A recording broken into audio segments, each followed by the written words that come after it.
पाकिस्तान के भाकर जिले के दरिया खान इलाके में खावर कल्लान के छोटे से सीधे साधे गांव में एक ऐसी कहानी सामने आई जिसने इसके इतिहास को हमेशा के लिए एक अनोखे टेरर से दागदार कर दिया।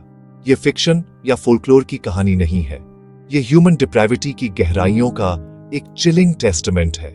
ये दो भाइयों मोहम्मद आरिफ अली और फरमान अली की सच्ची कहानी है, जो अपने ही कम्युनिटी में आउटकास्ट्स की तरह रहते थे। हालांकि उनका आइसोलेशन सिर्फ सोशल नहीं था, इसने एक ऐसे ग्रोटेस्क अनथिंकेबल राज को छुपा रखा था जिसकी सिर्फ फुसफुसाहट ही पूरे देश में सिहरन पैदा कर देती। साल था 2011 और उनके पड़ोस के निवासियों को कुछ बहुत गलत लगने लगा था। एक फाउल रॉटिंग बदबू जो भाइयों के साधारण से घर के चारों ओर हवा में फैली हुई थी, एक ऐसी बदबू जो सिंपल निग्लेक्ट से कहीं ज्यादा सिनिस्टर चीज का संकेत दे रही थी। परसिस्टेंट और ओवरपावरिंग बदबू आखिरकार पड़ोसियों के लिए असहनीय हो गई। ये साधारण कचरे या सड़ी हुई चीजों की बदबू नहीं थी, ये कुछ और भी अनसेटलिंग थी। सड़ते हुए मांस की एक नॉजिएटिंग गंध जो अली भाइयों के घर की दीवारों से रिश्ती हुई लग रही थी। हफ्तों तक इस गास्टली खुशबू और बढ़ते संदेह को सहने के बाद ग्रामीणों ने फैसला किया कि वे इसे और अनदेखा नहीं कर सकते। उन्होंने स्थानीय पुलिस को सूचित किया, अपनी चिंताओं और डर को आवाज दी। अधिकारी शायद शुरू में स्केप्टिकल थे, घटनास्थल पर पहुंचने पर अपनी इंद्रियों के सबूतों से इनकार नहीं कर सके। सिर्फ बदबू ही इमीडिएट इन्वेस्टिगेशन के लिए काफी थी, और जो वे अनकवर करने वाले थे वह सभी रैशनल एक्सप्लेनेशन को ढता बता देगा और उन्हें एक रियल लाइफ नाइटमेयर में डुबो देगा। शिकायतों पर कार्रवाई करते हुए पुलिस टीम अप्रैल 2011 में आइसोलेटेड घर के पास पहुंची। जैसे ही वे करीब आए, फाउल बदबू तेज हो गई, जिससे पड़ोसियों की रिपोर्टों की पुष्टि हुई। ग्रिम ड्यूटी की भावना के साथ उन्होंने अंदर घुसने के लिए मजबूर किया। घर का इंटीरियर उतना ही डेसोलेट था जितना कि उसमें रहने वाले पुरुषों का जीवन, लेकिन यह स्क्वालर नहीं था जिसने अनुभवी अधिकारियों को उनके कोर तक चौंका दिया। घर के एक कोने में उन्हें हॉरिफिक बदबू का स्रोत मिला, एक युवा लड़की का डीकंपोजिंग और म्यूटिलेटेड शरीर, कॉर्प्स जिसे पास के कब्रिस्तान से एक्सह्यूम्ड किया गया था। उसके लिम्स गायब थे। यह दृश्य अनइमेजिनेबल हॉरर का था, एक सैक्रिलीजियस टैब्लो जो शुद्ध ईविल के एक कार्य की ओर इशारा करता था। पूछताछ के दौरान दो भाइयों आरिफ और फरमान ने बहुत कम रिमोर्स दिखाया और अपनी गास्टली गतिविधियों को चिलिंग मैटर ऑफ फैक्टनेस के साथ कबूल किया। उन्होंने पुलिस को स्वीकार किया कि उन्हें स्थानीय कब्रिस्तान से फ्रेशली बेरिड कॉर्प्सेस खोदने की आदत पड़ गई थी। उनका मोटिव रिचुअलिस्टिक या फाइनेंशियल नहीं था, ये कुछ और भी प्राइमल और डिस्टर्बिंग था। उन्होंने शरीर को घर लाने, उन्हें डिसमेंबर करने और फिर उनके मांस को पकाने और खाने की बात कबूल की। उनकी पत्नियों और परिवार ने उन्हें लंबे समय से छोड़ दिया था। उनके इंक्रीजिंगली बिजार और रिक्लूसिव व्यवहार के साथ रहने में असमर्थ थे। अकेले और ऑस्ट्रेसाइज्ड, भाई कैनिबलिज्म के एक स्पाइरल में उतर गए थे। रात के शांत अंधेरे में मृतकों पर शिकार कर रहे थे। अली भाइयों की गिरफ्तारी और उनके कैनिबलिस्टिक प्रैक्टिसेस के खुलासे ने पाकिस्तान में शॉक वेव्स भेज दिए। देश को एक ऐसे अपराध का सामना करना पड़ा जो फिक्शन के सबसे अंधेरे कोनों से संबंधित लगता था, न कि एक ग्रामीण गांव की वास्तविकता से। हालांकि कानूनी प्रणाली ने खुद को एक अजीब और फ्रस्ट्रेटिंग प्रेडिकमेंट में पाया। उस समय पाकिस्तान दंड संहिता में कोई विशेष कानून नहीं था जो स्पष्ट रूप से कैनिबलिज्म के कार्य को आपराधिक बनाता हो। अभियोजक भाइयों पर उस अपराध के लिए आरोप लगाने में असमर्थ थे जिसने जनता को हॉरिफाइड कर दिया था। कानून में इस ग्लेरिंग लूप होल का मतलब था कि न्याय प्रणाली को उनके हेनस डीड्स के लिए उन्हें जवाबदेह ठहराने के लिए छोटे आरोपों का सहारा लेना पड़ा। एक ऐसा समाधान जो उनके अपराधों की गंभीरता को देखते हुए बहुत अपर्याप्त लगा। मौजूदा कानूनी ढांचे के भीतर काम करने के लिए मजबूर अधिकारियों ने आरिफ और फरमान पर कब्रों के डिसेक्रेशन और पब्लिक न्यूसेंस पैदा करने जैसे अपराधों का आरोप लगाया। ये आरोप जबकि लागू थे, उनके कार्यों के वास्तविक हॉरर को पकड़ने में विफल रहे। मानव अवशेषों का सिस्टमैटिक एक्सुमेशन और कंजम्पशन, अदालत ने उन्हें दोषी पाया, लेकिन दी गई सजा आरोपों की सीमाओं को दर्शाती थी। 2011 में कैनिबल भाइयों को सिर्फ 2 साल की कैद की सजा सुनाई गई थी, एक ऐसे अपराध के लिए जिसने समुदाय में इतना गहरा डर और घृणा पैदा कर दी थी। सजा चौंकाने वाली रूप से लीनियंट लग रही थी। जनता को लगा कि न्याय पूरी तरह से नहीं मिला है और खावर कलान गांव पर बेचैनी की भावना बनी रही। भाइयों ने अपनी सजा काटी और मई 2013 में जेल से रिहा कर दिए गए। वे उसी घर में, उसी गांव में लौट आए जो उनके ओरिजिनल क्राइम्स का दृश्य था। समुदाय ने उनकी वापसी को डर और आशंका के मिश्रण के साथ देखा। उम्मीद थी कि जेल में उनका समय एक डिटरेंट के रूप में काम कर सकता था, एक ऐसा रिफ्लेक्शन पीरियड जो उन्हें अपनी मॉन्स्ट्रस आदतों से दूर ले जाएगा। थोड़ी देर के लिए गांव में एक अनईजी शांति छा गई। बदबू तुरंत वापस नहीं आई और लोगों ने यह मानने की कोशिश की कि नाइटमेयर वास्तव में खत्म हो गया था। लेकिन यह शांति फ्रेजाइल थी, एक गहरे बैठे डर पर एक पतली वेल कि जिस ईविल ने कभी उनके गांव को परेशान किया था वह वैंक्विश्ड नहीं था, बल्कि सिर्फ डोरमेंट था। दुर्भाग्य से समुदाय के सबसे बुरे डर जल्द ही सच हो गए। सलाखों के पीछे के 2 सालों ने भाइयों को उनकी अननेचुरल भूख से ठीक करने के लिए कुछ नहीं किया था। उन्हें ऐसे कृत्यों के लिए प्रेरित करने वाले अंतर्निहित साइकोलॉजिकल इश्यूज को कभी संबोधित नहीं किया गया और किसी भी प्रकार के रिहैबिलिटेशन या साइकेट्रिक इंटरवेंशन के बिना उन्हें बस उसी वातावरण में वापस छोड़ दिया गया जहां उनका ऑब्सेशन पहली बार शुरू हुआ था। यह जल्द ही नहीं था जब पुराने फेमिलियर पैटर्न्स फिर से उभरने लगे। भाई एक बार फिर आइसोलेटेड और अपने आप पर छोड़ दिए गए, अंधेरे में वापस फिसल गए। कब्रिस्तान का लालच दूसरों के लिए आराम की जगह, लेकिन उनके लिए एक हंटिंग ग्राउंड बहुत मजबूत साबित हुआ, जिससे एक और हॉरिफिक चैप्टर के लिए मंच तैयार हुआ।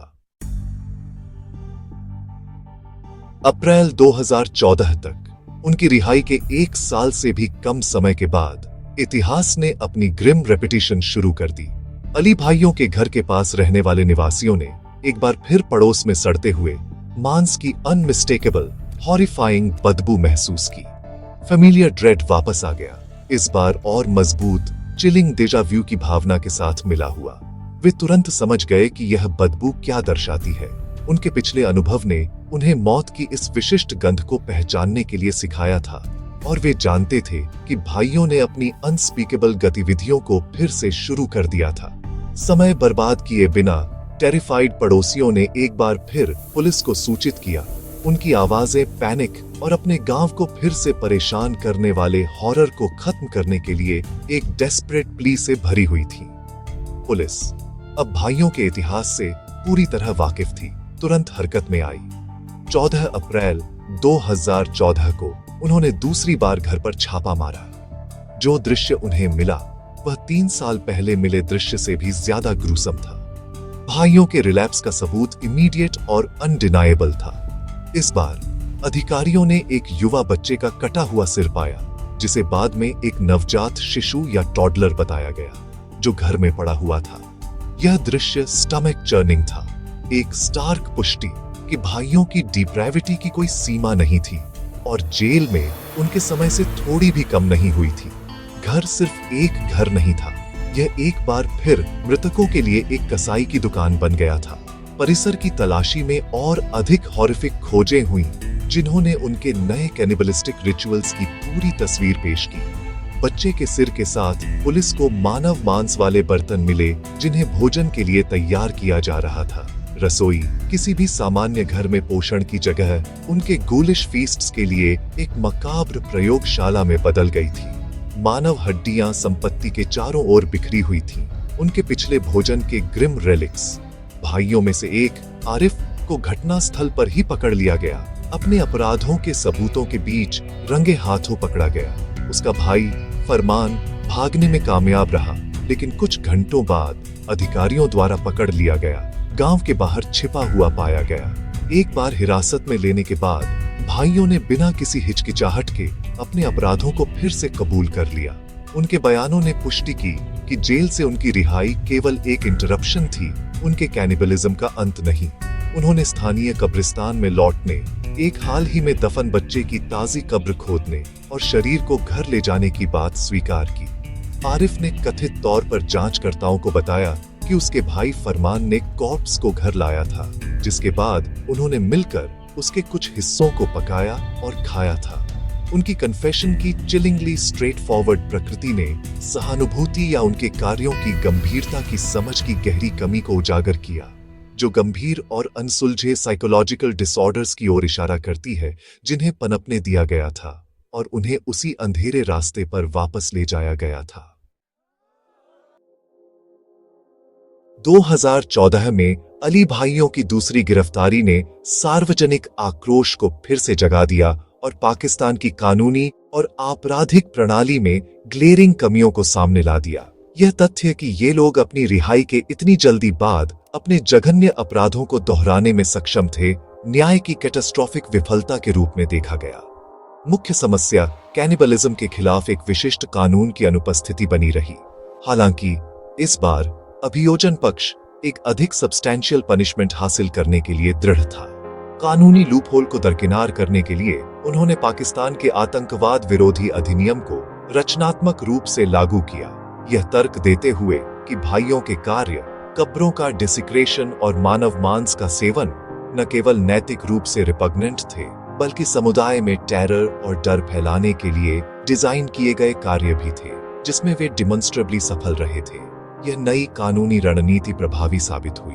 उनके अपराधों को आतंकवाद के एक रूप के रूप में फ्रेम करके अभियोजक एक बहुत हार्शर सेंटेंस की मांग करने में सक्षम थे। जून 2014 में सरगोधा में एक आतंकवाद विरोधी अदालत ने आरिफ और फरमान अली को दोषी पाया। अदालत ने स्वीकार किया कि उनके कार्यों ने व्यापक पैनिक और इनसिक्योरिटी पैदा की थी, जो आतंकवाद के आरोप का एक प्रमुख घटक है। प्रत्येक भाई को 12 साल की कैद की सजा सुनाई गई थी, जबकि यह उनकी पिछली 2 साल की सजा से एक महत्वपूर्ण वृद्धि थी। कई लोगों के लिए यह अभी भी एक ऐसे अपराध के लिए अपर्याप्त लगा जिसमें मृतकों के बार-बार उल्लंघन और पूरे समुदाय को टेरराइज करना शामिल था। हालांकि यह सजा न्याय प्रणाली द्वारा एक महत्वपूर्ण, हालांकि इम्प्रोवाइज्ड प्रयास को चिह्नित करती है, ताकि एक ऐसी बुराई से निपटा जा सके जिसे संभालने के लिए इसे डिजाइन नहीं किया गया था। कैनिबल भाइयों का मामला मानसिक स्वास्थ्य और अपराधी न्याय प्रणाली की भूमिका के बारे में एक व्यापक राष्ट्रीय बातचीत के लिए एक कैटलिस्ट बन गया, जो गंभीर मनोवैज्ञानिक विकारों वाले अपराधियों को प्रबंधित करने में था। यह व्यापक रूप से माना जाता था कि आरिफ और फरमान सिर्फ अपराधी नहीं थे, बल्कि गहरे मानसिक बीमारियों से पीड़ित थे, जिन्होंने उनकी अननेचुरल कंपल्शंस को प्रेरित किया था। उनकी पहली छोटी जेल की सजा बिना किसी अनिवार्य मनोवैज्ञानिक मूल्यांकन या पुनर्वास कार्यक्रम के पूरी की गई थी।